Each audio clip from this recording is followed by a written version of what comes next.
सुनो ये बड़की माई, सुनो ये बड़का भाई, काकी चाची दादी बात रखी है याद।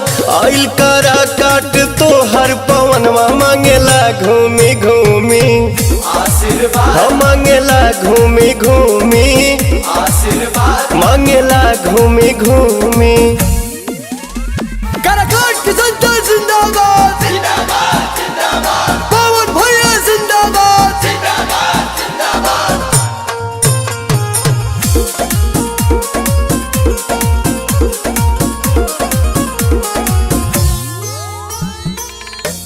तोहर भतीजवा तुहसे विनती करता,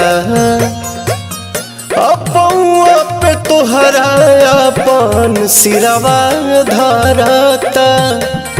और सुनी लागल बाटे मन में लगनिया, धरम रखे रे बड़ा की बहनिया।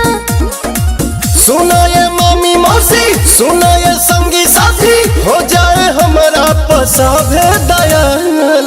आइल बा वोट मांगे तो हर पवनवा मांगेला घूमी घूमी आशीर्वाद, मांगेला घूमी घूमी आशीर्वाद, मांगेला घूमी घूमी। काराकाट की जनता जिंदाबाद जिंदाबाद जिंदाबाद, पवन भैया जिंदाबाद जिंदाबाद जिंदाबाद। काराकाट की जनता जिंदाबाद जिंदाबाद जिंदाबाद, पवन भैया जिंदाबाद जिंदाबाद जिंदाबाद। केहू के बहिया केहू के पौआ धरी ले, जनता जनार्दन से हम अर्जी करी ले।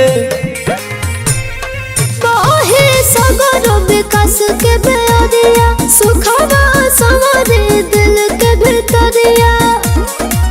तू रब न कोनो वादा, जानब जीवो से ज्यादा, रही न मनवा में कोनो मलाल।